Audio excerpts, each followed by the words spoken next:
Good morning, you legends. I am at Baden Cooke's house. We're here. I'm looking at his, as he comes through the door, I'm looking at his awesome bike collection on the wall. But we're just going to have a bit of a chat. He's had some success recently with Factor bikes, and we're going to talk about his, his history in racing and stuff, and just have a bit of banter as usual. Do you miss it? Because you used to do massive Ks on the bike back in the day, and so what happens when a pro cyclist stops riding? I don't realise that I miss the competition until I have the competition, and then I sort of go, "Oh, I miss this." So when I do go out and have a race around the Hell Ride or whatever, I do get very competitive. Yeah. So that's probably the biggest thing you miss when you retire is that competition. Yeah. You know, you're racing. You've been born to race other people, and you don't have that anymore. So yeah, I do enjoy it, and I do intend on doing a couple of local races this season, this summer. Awesome. Yeah.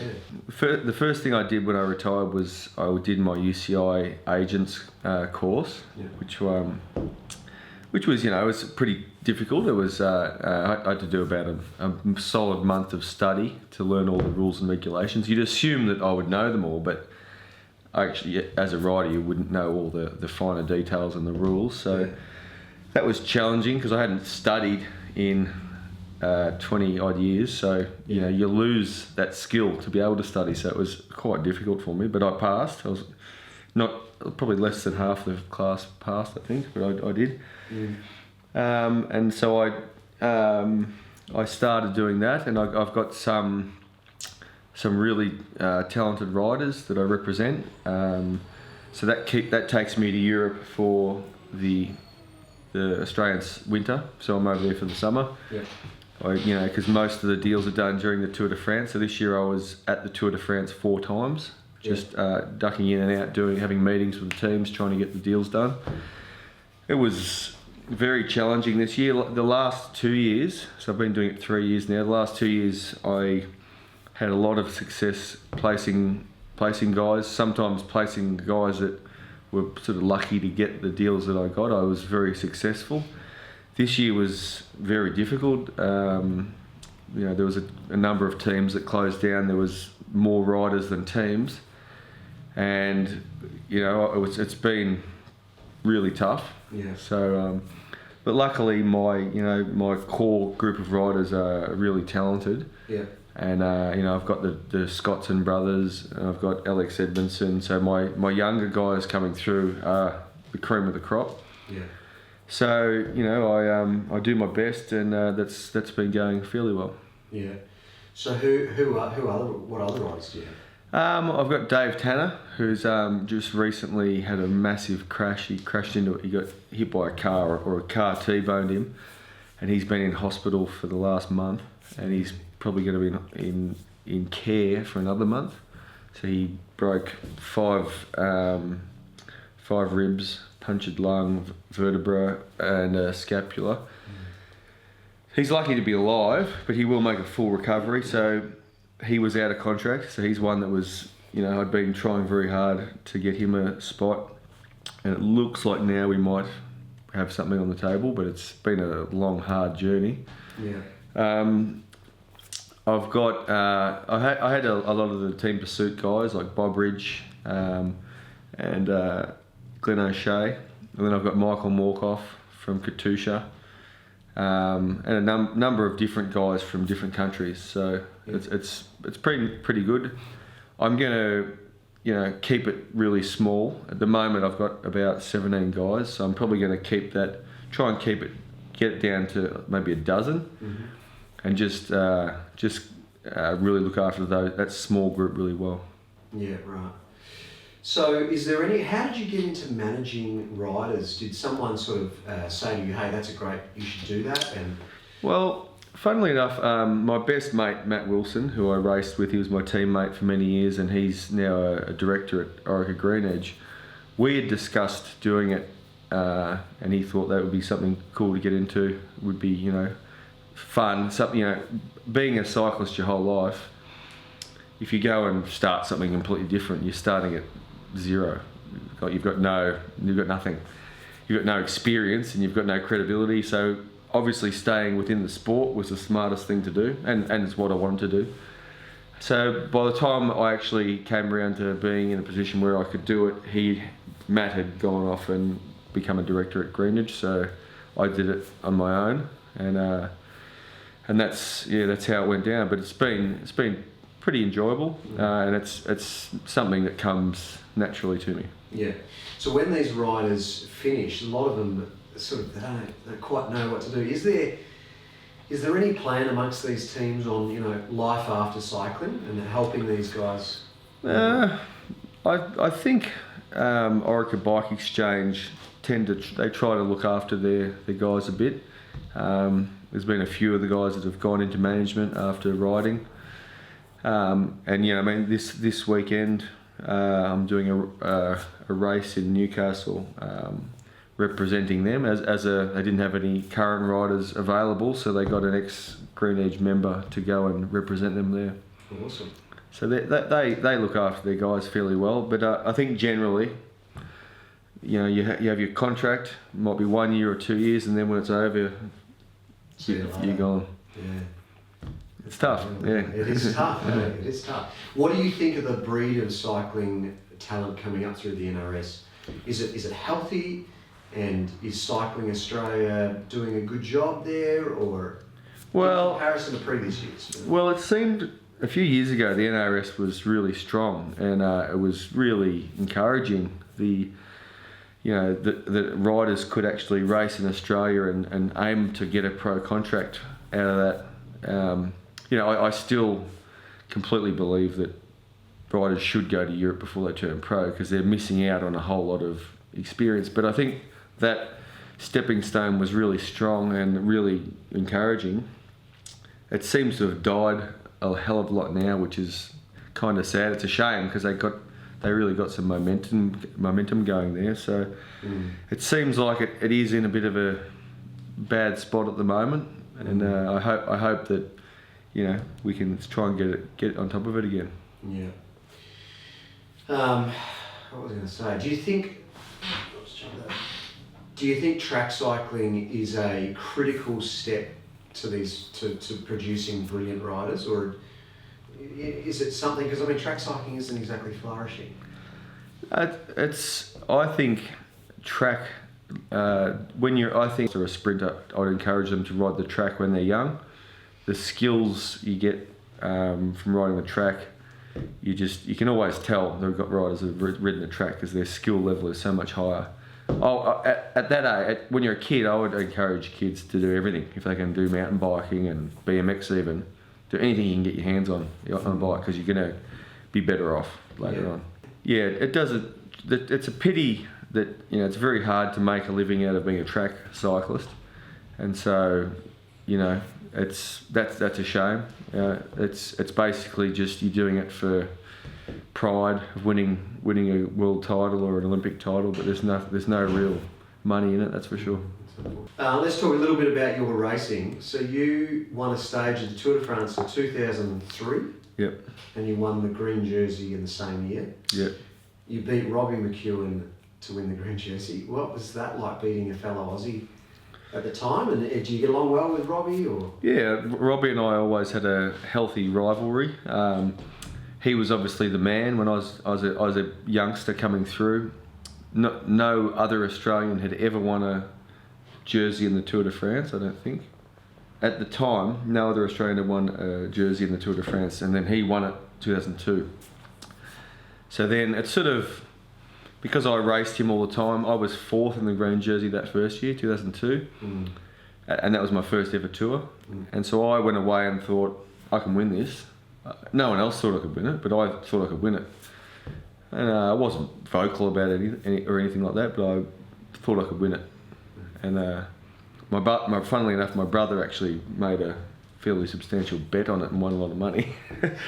And so I went back and raced it to win it. And it just, there was a few things went my way, a few things went against me, but in the end I came out on top. And I think Robbie, having won it the year before, it did, because he was an Aussie and he'd sort of beaten a path. It did make me feel like it was more possible than if no one had ever done it. It did actually make me think, oh, I can do it too. Yeah. And so I did it, and you know, that was a life-changing experience. Yeah. Was it really a life? Like, how did it change your life in terms of fame and? Well, before, I mean, I'd won a bunch of races before that, some big races, and I'm very proud of them. But the general population in Australia would have never heard of them, and winning them certainly didn't thrust me into the limelight over here. You know, in Europe, I was gaining a bit of a reputation, but back here, it was still a kind of a smallish sport. It was still growing. And it was only when I hit the big time on the tour that people would know who I was, or they'd would realise that I'd won some big stuff in Europe. So you've now, you know, we've covered the fact that you're looking after athletes, and you now got Factor bikes.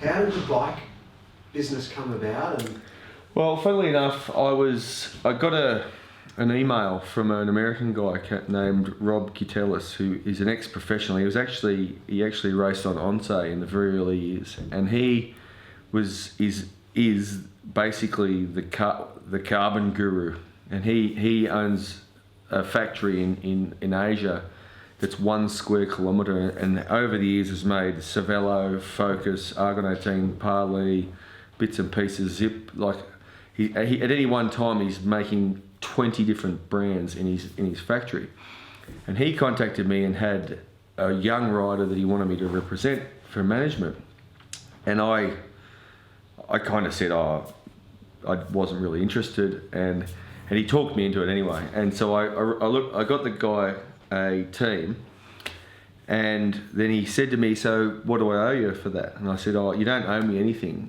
I've got an idea, and I want to run it past you.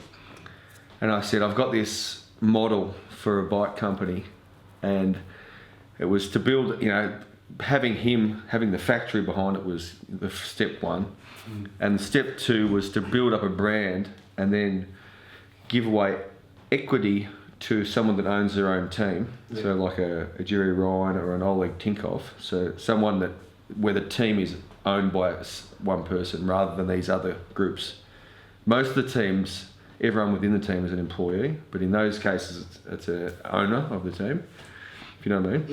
Yeah. So that was my idea, and he had never owned his own bike brand. He was kind of heavily involved in Cervelo throughout its whole lifespan when he was, but until they sold it. But he felt like having his own brand was a conflict of interest because he was seeing what all the other brands were doing, so it was kind of a conflict. Anyway, I talked him into it. So we went along and we were thinking of names. We considered buying the rights to the old brand Concorde, the old Dutch brand, because that was quite a cool brand. When I was coming up, there was a pretty cool brand, and it had died. It no longer existed. And we looked at buying the rights to the name Concorde. So we weren't starting from zero. And I think they wanted 300 grand just for the name. So we were like, it doesn't really seem like a good deal. So we were thinking what was going on, and then we came across Factor, which was owned by BF1 Systems, who are one of the world leaders in making carbon fibre parts for Formula One cars. They work with Bugatti, Lamborghini, Ferrari. They work with all the Aston Martin. They work with all the top manufacturers, and they do a lot of the telemetry in the cars and all that sort of stuff. Anyway, they had created Factor, and it was widely regarded as the world's most advanced bicycle. They'd won Eurobike gold medal in 2013. They'd done a Factor Aston Martin, which was about 50 grand a pop. They'd done all this stuff, and they'd created a bit of a following, but they hadn't commercialised the brand very well. So they weren't making any money. It was just basically a money pit. They spent millions on Factor, and although it was great, it wasn't a great business. So over the next year, it took us a year to acquire Factor from them, and they remained in as a very small shareholder. Anyway, so Rob and I agreed on, or we agreed that there was one thing that was non-negotiable, that we got into the world tour as fast as possible. He had been privy to the growth of Cervelo, and he had seen them at 1 year they're selling 6,000 bikes a year. Then they sponsored CSC with Bjarne Rees, and the next minute they're selling 40,000 bikes a year. And we agreed that was always the goal. And my job is to get the best deal for the best price. And being an agent happens to be, it just gives me access to all the teams. So I've got access that even bike manufacturers don't have. So through that access, we got the deal with One Pro Cycling this year. That we got a fantastic deal with them, and we got a lot out of that deal, and we're very happy with it. And then this year, when I was at the Tour de France, I was speaking to Vincent Lavenue from AG2R, and they informed me that they wanted to change bike sponsors because they weren't completely happy with Focus, and Focus also wanted to actually move out of professional cycling, and they wanted to Focus wanted to focus on mountain bike. Right. So there was an opportunity there, and they had Robin Bardet. He ran second in the Tour de France, so he's no pretender. He's a legitimate contender, and he's only 25, 26. Yeah. Froome isn't going to be the man forever, and a lot of these top guys, except for Quintana, they're falling by the wayside. They will fall. It's just inevitable. They're going to get too old eventually. Yeah. So probably the next big tour champion is going to come from Bardet and Quintana, and so we got the opportunity to sponsor them, and we just announced it last week, which even with Rob and I setting the goal, that's the goal. Neither of us thought.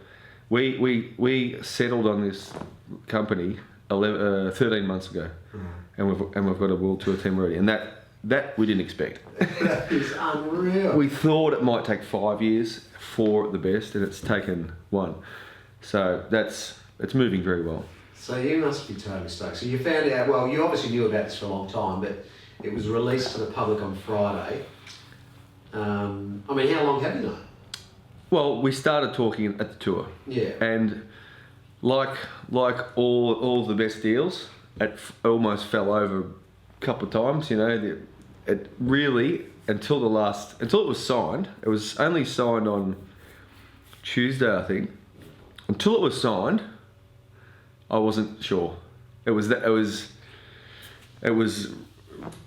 really tough. It was like I was excited but really worried the whole time, because we're so close, then something would come up. The lawyers wouldn't agree on something, and there was a few sticking points that Lavenue, to his credit, has put a great deal of faith in us, because we're unknown. We haven't got the runs on the board like a Specialized might have. So he's taken a punt on us, and I think he'll be rewarded, because we aren't just the manufacturer that are going to rock up and dump a bunch of bikes and you won't see us again. We're on. We're already organised wind tunnel testing for Bardet. We've got Miller coming in to help him get his optimum position on the time trial bike. We consider ourselves part of the team, and we're behind them 100%. It's pretty exciting, man. It's pretty exciting. So what happens when the tour comes around, all of a sudden you start selling a shitload of bikes? What's your game plan? Or what's your method of distribution? Are you going to have retail outlets, or the end game is to sell direct to retailers.